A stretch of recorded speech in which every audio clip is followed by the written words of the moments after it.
আসসালামু আলাইকুম, সবাই কেমন আছেন? আশা করি সবাই ভালো আছেন। আমি আলহামদুলিল্লাহ অনেক ভালো আছি।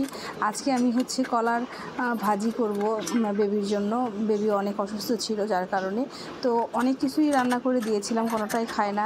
যার কারণে মনে করলাম যে কলাটা এইভাবে ভেজে দিলে হয়তো বা খাবে, তবে খায় নাই আসলে, খেলা করছিল নিয়ে। যাই হোক, তাও এইভাবে রান্না করলাম, যেহেতু সেটা আপনাদের মাঝে শেয়ার করলাম। তো সর্বপ্রথমে আমি কলার পিসগুলো পিস পিস করে কেটে নিয়ে উষু গরম পানির মধ্যে দিয়ে সিদ্ধ ভাপ দিয়ে নিয়েছি। তো ভাপ দিয়ে নেওয়ার পরে আমি এই কলাটা এক্সট্রাভাবে তুলে নিয়েছি, যাতে করে কলার যেটা কষ থাকে ওইটা আমার ছেলে আসলে খায় না। এর আগেও দিয়েছিলাম, যখন এভাবে দিয়েছিলাম সেভাবে খেয়েছিল। তো হালকা পরিমাণে, মানে একেবারেই মরিচ কম, হলুদ দিয়েছি আর একটু পরিমাণে লবণ দিয়ে আবার হালকা পরিমাণে নেড়ে চেড়ে তেলের মধ্যে দিয়ে ভেজে নিব। একেবারে কিন্তু মুচমুচে করব না, কারণ যেহেতু ছোট বাচ্চা খাবে।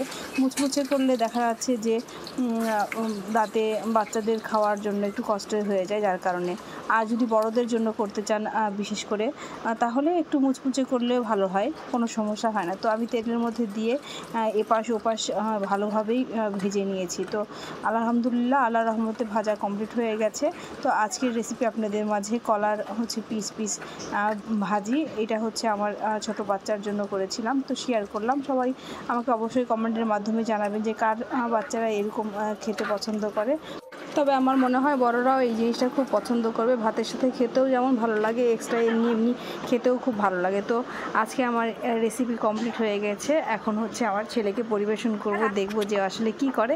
এই তো ছেলের কাছে নিয়ে গেলাম, আসলে ছেলে খাবে না, গরম যেহেতু অনেক। হাত দেওয়ার পরে বলতেছে গরম গরম, তারপরে একটু ফু দিয়ে ঠান্ডা করে দিচ্ছে। ও মুখে দিয়ে মুখেরটা ফেলে দেয়। আসলে যাই হোক, আমার ছেলের জন্য সবাই দোয়া করবেন। নেক্সট ভিডিও আবার আপনাদের মাঝে কিছু একটা নিয়ে আসবো। আল্লাহ হাফিজ, আসসালামু আলাইকুম।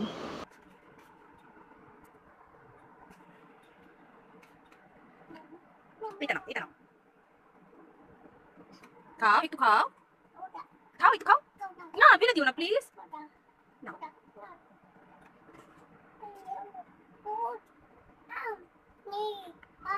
খাও, খাও। খাবে না, খাবে না।